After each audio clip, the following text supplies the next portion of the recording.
Welcome to the reintroduction of you, whether it's your first time or you're returning. I just want to thank you for spending a few minutes of your day with me today. So the video that I want to bring to you today is actually going to be about using men's clothes to expand your wardrobe.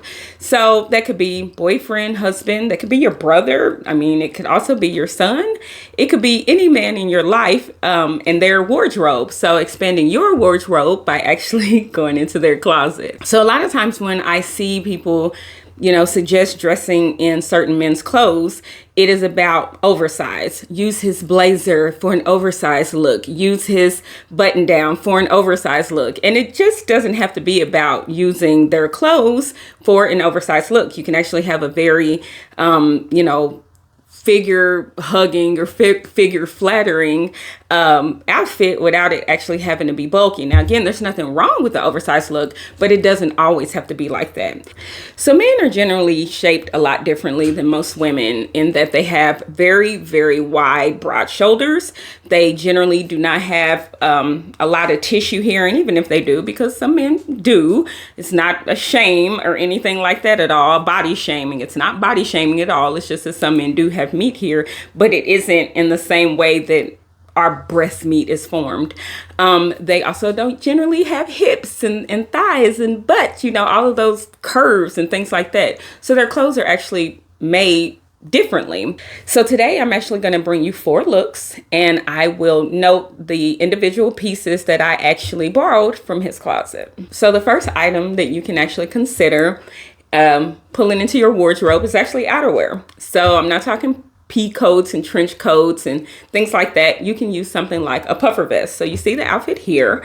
I use his puffer vest, and I paired it with my own skinny jeans, my own slouch boots, and then the mustard color long sleeve sweater for a pop of color. So this is really a nice fall outfit, very cozy. And while the vest is a little big on me, it still looks intentional. It doesn't look like, oh, I'm just wearing my boyfriend's vest, So this is something that you can consider. That puffer vest can actually come in 2 different forms. You can find them that are really, really thin, and then sometimes they're really thick. And this is kind of a thick one, but very warm. I'm not giving a review on the vest. I'm giving a review of the outfit, but outerwear is the first thing that you can actually consider. All right, so the next thing that you can actually consider is his button downs or flannels.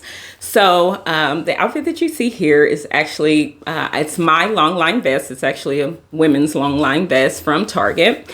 I have on a pair of knee-high boots, and then I also have on his button down shirt. Which is I wouldn't call it flannel. It's kind of a thicker material. It isn't like poplin, but I wouldn't call it flannel either, because when I think about flannel, I think about stiff. Anyway, neither here nor there. I actually wore this outfit in a different colorway for his birthday this year. Of course, I am only 5 feet tall, so I can actually get away with wearing this as a dress, even though it's short. It still, doesn't look vulgar or anything like that.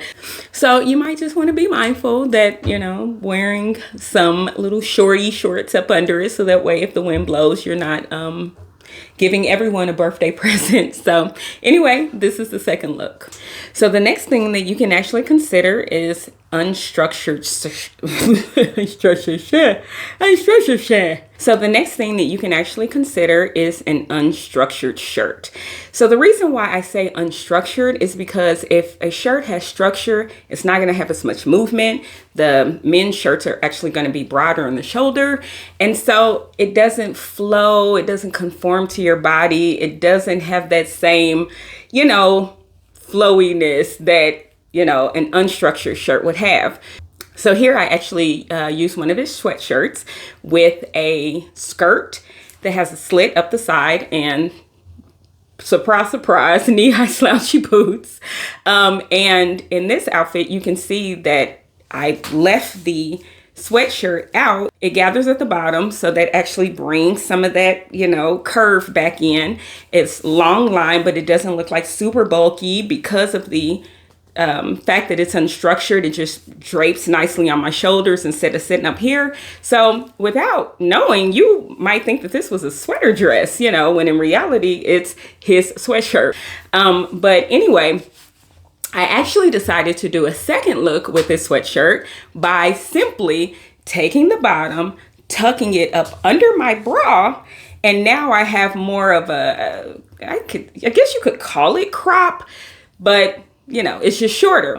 So I can wear it as kind of a tunic length, sweater dress type length, or I can just wear it in a more crop fashion and tuck it up under my bra. But either way, you know, still beautiful outfit. So the last thing that you can actually consider for today's video is actually his pants. Now hear me out, hear me out, hear me out. Most women have a little bit more hip, a little bit more thigh, a little bit more booty than most men actually have. And I am no exception to that, except I don't have much of a booty, but I'm no exception to that rule. So pants can sometimes be tricky if you don't want them to necessarily look baggy, oversized, you know, cargo-ish type pants. There's nothing wrong with that. You just don't always necessarily want that look.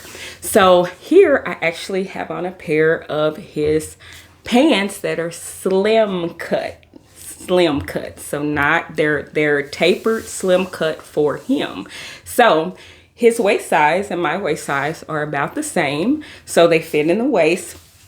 They were, I would say, a smidge tight around the butt, but not like terribly, not like, you know, where it looks sloppy or anything like that. Of course, my thighs, much thicker than his, but I tucked the top of the pants into the top of the boot so that it still kind of gave, you know, that look. Now you can see at the top of it. Now, the reason why you see a little bit of bulk above the boot is because I couldn't get the pant all the way in the boot and I was trying to hurry up and style it. But if I would have been able to get the pant all the way in the boot, this would have been a complete slimming, not slimming, but a slim leg, streamlined look. And honestly, I don't even mind the bulk. I think it looks kind of nice, but it doesn't necessarily look like baggy. And when you look at this, you don't say, oh, that's a pair of men's pants, you know. But I had on just a nice little turtle top. What the fuck is a turtle top? I had on a nice turtleneck. I had on the pants. I had on the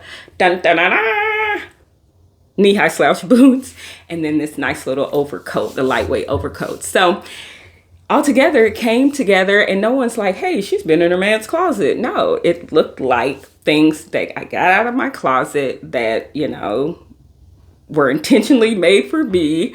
But in reality, those pants are actually from my boyfriend's closet. So thank you for joining me for today's video. I hope that you found it entertaining. Maybe got some ideas about how to stay out that damn mall. It's the beginning of 2025. We're trying to do better. It really is a matter of just trying to reimagine what's already there, what you already have access to. Thank you for joining me today. If you have any comments, suggestions, or you just want to say hello, you know to do it below. But otherwise, I'll see you next time. Bye.